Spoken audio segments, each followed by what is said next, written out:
I am always excited, curious, and a little bit skeptical when new colors are released. Like, could there really be new colors that we don't have? But in this video, I'm going to be swatching out the new Rosa Gallery watercolors. I'll be doing some comparisons, swatching them, chatting through them, and I also have a little giveaway that I will leave linked in the description for you. Special thank you to Rosa Gallery, who sent me these watercolors to swatch out and test out, and who also sent me some extras so that I can send them to the lucky winners of the giveaway. Spoiler alert, if you are one of my art members in the Happy Meal tier, I'll be sending out 9 out of 10 of these colors to you so that you can explore them yourself too.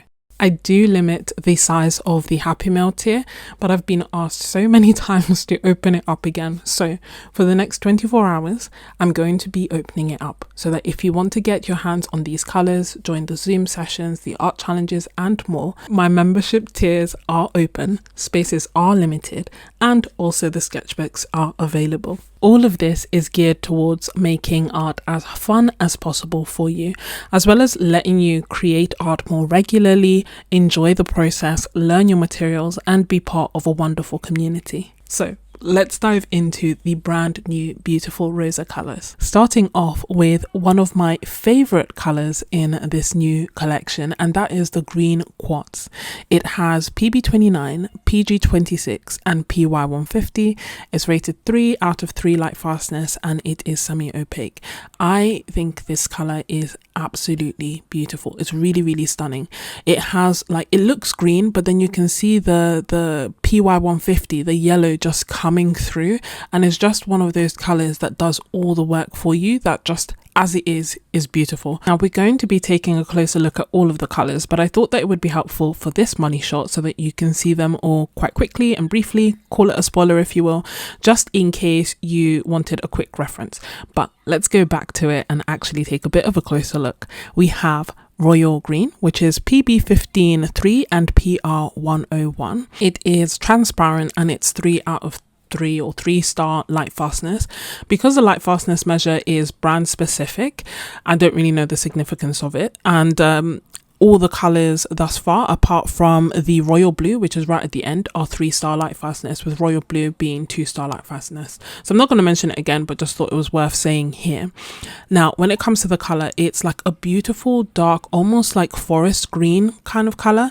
What I love about it is the fact that it lets me know what happens if you mix a phthalo blue with a PR101, and the results are beautiful. The one downside I will say is that there is quite a drying shift. So it's one that I actually prefer when I had in mass tone as opposed to watered down, because it dries significantly lighter than when you put it down. That being said, it is a really nice color and one that hopefully you can mix.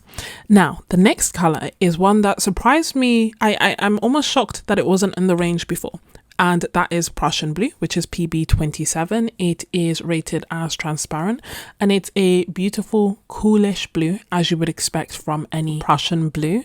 That being said, when I was putting it down initially, I was thinking like, whoa, this is bright and very phthalo-esque, but when it dries, it does look more like a true Prussian blue, maybe a bit brighter than other Prussian blues that I've seen and a bit more vibrant, but that isn't necessarily a bad thing. It just depends on what you like.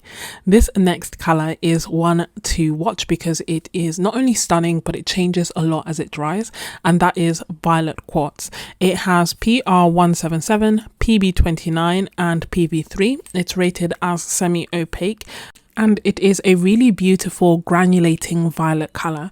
When you look at it, especially as it dries, because it does change, you will see like the blue coming through, as well as bits of the pinky red and the violet. Now it is rated as 3-star light fastness. That being said, PR177 doesn't have the best light fastness, and PV3 also doesn't have the best light fastness, and in fact it's not like the most common of pigments. I haven't seen it in any of the other colors that I have, but I know that White Nights has it. Essentially, it's a color that's pretty, but I wouldn't necessarily leave it out in the sunlight because I feel like it might change, but it's really lovely. Next, we have another granulating wonder, and this is Nightfall Violet. It has PG26, PR101, and PB29. It's a color that changes drastically as it dries. So as you're seeing me put it down, it almost looks like a caput mortuum kind of color, like an earthy purple leaning hematite kind of color. But then as it dries, you see that it starts to lean a lot more, I guess almost like gray, and then you can also see the separation of the more red color actually coming through. So it's definitely one that is quite interesting, and as you can see, it just changes, and it's definitely one that's really, really nice to look at. Next, we have a non-granulating color, and this is Burgundy Red, which is PR177. Again, a color that is nice and staple. It's a cool red, which means that it's a red that leans towards pink, and those tend to be the reds that I like anyway. And it is rated 3-star light fastness and is transparent as well.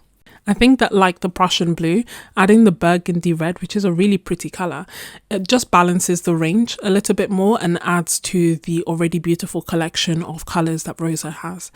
As it stands at the moment, I think Rosa is one of the most affordable professional grade watercolors. A tube that's 10 mils is maybe around £3.30, and you get these bright, beautiful colors. They have really unique range of granulating colors as well as standard colors, and they have tubes and pans. I have made a separate video where I talked through all the Rosa Gallery colors that I have, how I explore new palettes in general, why I pick those colors, and so on and so forth. And I will leave that video linked for you just in case you are curious. I just want to touch on this color and then I'll go back to Rosa as a whole. So this here is Carbon Yellow, which is PBK7, PY150 and PR101. This swatch here is just to demonstrate the fact that Rosa does move on the paper, like in terms of on the water. And it's so funny because when I initially got them, I was so confused about them moving that I actually checked to see why. Like, you know, do they have aquasol or do they have something that would explain it? I couldn't find an explanation for it. So they're not like, they don't move quite as much as core, but they definitely move quite a lot. And there's no explanation. So that's just like a fun bonus, if you will. Now, Carbon Yellow in itself is like this gritty, granulating color. I don't tend to lean towards like dirty yellows, but I do feel like this would be a really nice cliff or rock kind of color, and I can't deny that. The next color that we have is Cobalt Brown. It has PG26 and PR108, 3-star light fastness and semi-opaque. This is another one that's going to change quite a lot as it dries. The more it dries, the more you get to see the separation of the red, like the rusty red on one side, and then the green on the other. So again, one to keep an eye out for. I'm not sure how I would use this one, to be honest. When I look at Carbon Yellow, I can quite clearly see it in landscapes, cliffs and rocks. When I look at Cobalt Brown, I'm not 100% sure. So if you can, you know, if this calls out to you and you're like, yeah, I would definitely use it for X, Y, and Z for any of the colors, then by all means, let me know, because that can always be helpful for us to try and figure out new and exciting things to paint. Now, when it comes to Rosa as a whole, as I've already mentioned, one of the key things is that they are good quality and they are affordable. £3-ish, £3.50 or so for a 10mm tube is really great, especially if you were looking for colors like, you know, the cobalts and the cadmiums and everything else. This would probably be the most cost-effective way of getting those beautiful colors. And as I've mentioned, I've made a whole video talking about the colors that I picked, and I feel like the full video is for my art members, and then I've made a separate video as well just talking about how to explore a palette and learn a palette, and that is with the Rosa Gallery colors as well, so I will leave that linked for you. This next color that we're swatching out is the bronze, and it is so lovely. It's almost like it's semi-opaque, so it's not completely opaque, as you can see it going through like over the drawing, but I kind of like that because it means that if you're doing a painting and adding this on top, which is typically what I do with my metallics, you still get to see the glimmer underneath. And initially I was very averse to using metallics, but then when I started adding them to my florals, I just absolutely loved them. Usually I lean towards gold, but I'm happy to try bronze and see how it goes. And then this last color, which I don't have a tube of, so I am getting from the dot card, is Royal Blue, PB1. It's 2-star light fastness. Out of all the ones that we swatched so far, the only one that's rated as 2-star. And it is transparent. As I mentioned, it is the pigment PB1, and I mean, I really like this blue. It looks really pretty, like a cross between an ultramarine and an Indanthrone blue, or like a non-granulating ultramarine blue. That being said, I am the type of person who has 8 blues in her palette. So like most of my palette, a third of my palette is blues alone. So I am very blue leaning and blue inclined. But I do think that this is really lovely. Of course, it's worth considering the fact that it's quite similar to an ultramarine blue. I will compare it as well so that you can just see which one is right for you, and also that the light fastness isn't as high as the other ones. But I do think that it is a really, really lovely color, and one that I will probably get once the tubes become available.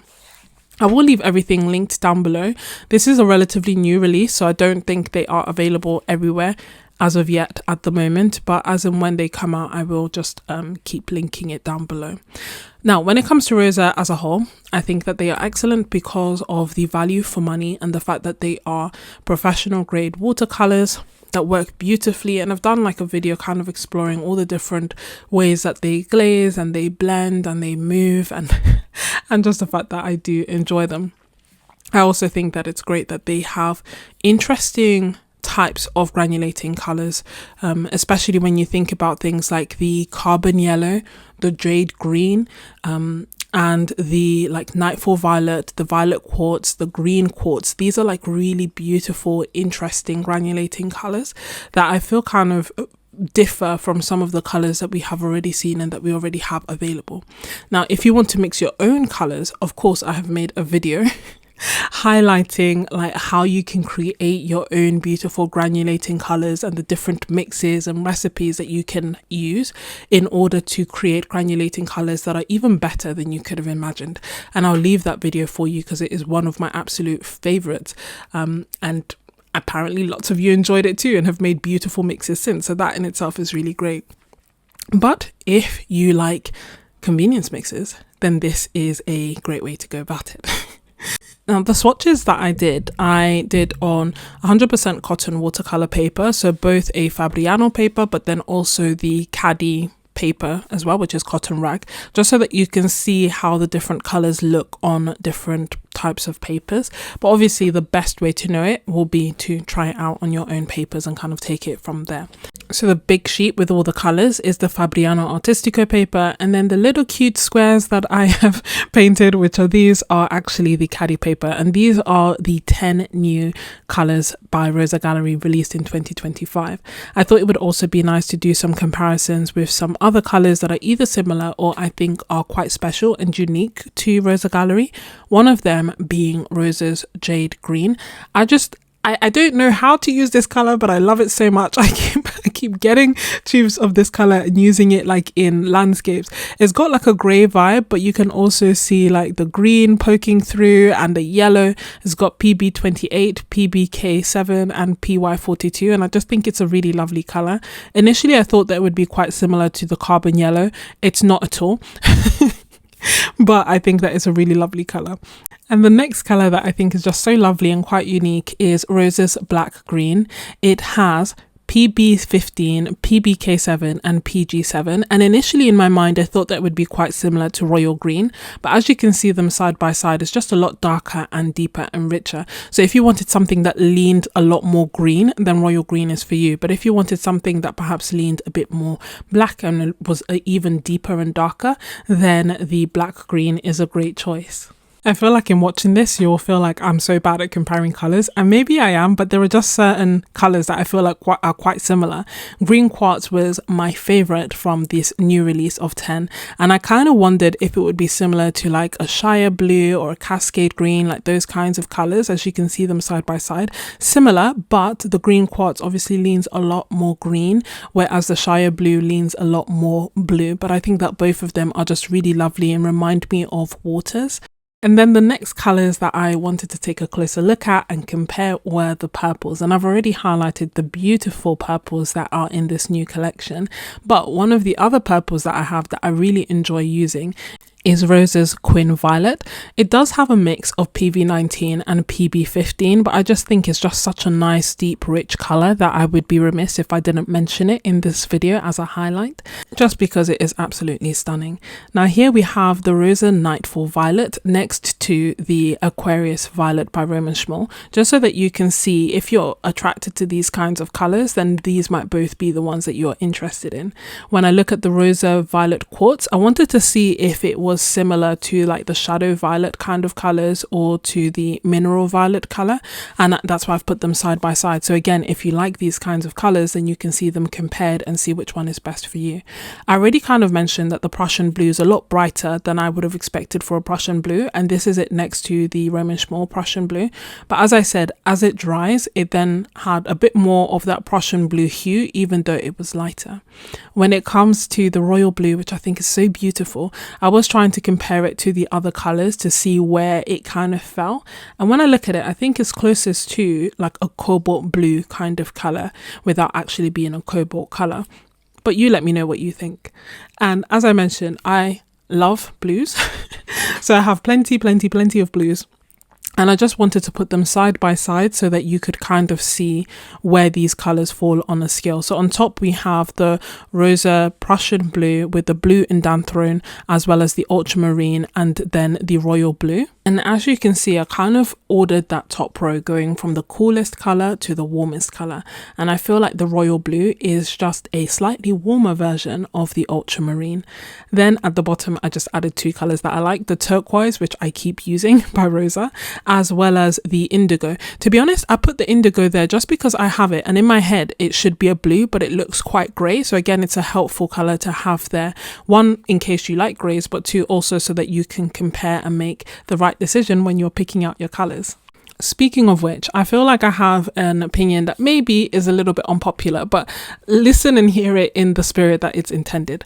I think it's completely possible to enjoy painting and creating art and not know a thing about pigments or pigment numbers and just be totally ruled by the colors that you see. That being said, I feel like there is so much power and so much fun that can be unleashed and discovered if you take the time to know a little bit about the pigments that are in the paints. I feel like you can, I don't know how to describe it. I feel like it's an open secret. Like green quartz, for example, has PB29, it has PG26 and PY150. Now, while I don't expect anyone to know the chemical structure of these paints, I feel like if you have an ultramarine blue and maybe you have a PG26, which I think is like a cobalt green, and you have a nickel azo yellow, you may already have the colors that you need to make this beautiful color yourself. If anything, every tube that you look at, every color that you look at may have the recipe to tell you how to make those wonderful colors. And so you don't then have to go and buy certain colors. Now, if you like convenience mixes, then by all means, that's completely fine. I love convenience mixes. Green quartz, I'm happy to buy as is. So it's not even that I'm saying it if you only want to make your own colors all the time. I'm just saying it in terms of the fact that you can have a better understanding of your paints. You can maybe be able to better direct some of your experiments and know certain things. And I don't know, I just feel like it's something that is so underrated and perhaps a little bit overcomplicated. I don't think it has to be like overly scientific or anything like that, but I just think like they literally tell us. They're telling us the pigments and the colors, and we may not know the exact variation, but it can just make such a good, incredible, powerful change to your art, because you'll be able to look at and think and be like, oh, you know what? They mixed this phthalo blue that I have, and they mixed it with phthalo green, and they made this beautiful turquoise color, and I have it, and it's there. Why not try it? Do you see what I mean? Whereas if you're completely averse to even trying or thinking about it, then you may not discover it at all, or you may discover it years later. So I'm not saying that you can't enjoy art if you don't know these things. And I'm not saying that it's completely, 100% necessary. I'm just saying that you may be missing out on an even more beautiful side of art by choosing to completely ignore it. That being said, I do know that everyone has differences in their art practice, and what works for some may not work for others. But I'm curious to know which of these 10 new colors is your favorite. And if you let me know, I'll know, you'll know, and everyone will know that you're a real MVP. And that applies whether you love pigments or not, because ultimately the key thing is to actually create art, play, and experiment. And I share how you can make your own super granulating, really interesting color mixes for a fraction of the price in my membership and this video next. Bye and God bless.